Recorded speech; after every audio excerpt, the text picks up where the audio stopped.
27 रमजान को शब कद्र की रात हुकूमत ने भी छुट्टी का ऐलान कर दिया। 27 रमजान को तमाम तालीमी इदारे बंद रहेंगे। सिंध हुकूमत ने जुमा 28 मार्च को सूबे के स्कूलों में तातील का ऐलान कर दिया। स्कूलों में तातील का ऐलान शब कद्र 27 रमजान मुबारक की मुनासिबत से किया गया है।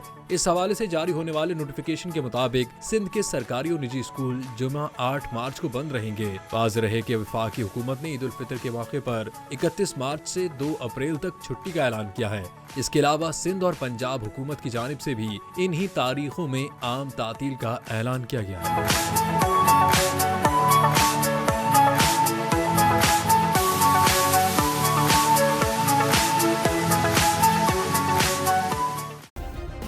सब्सक्राइब करें और बेल दबाएं ताकि कोई खबर रह न जाए।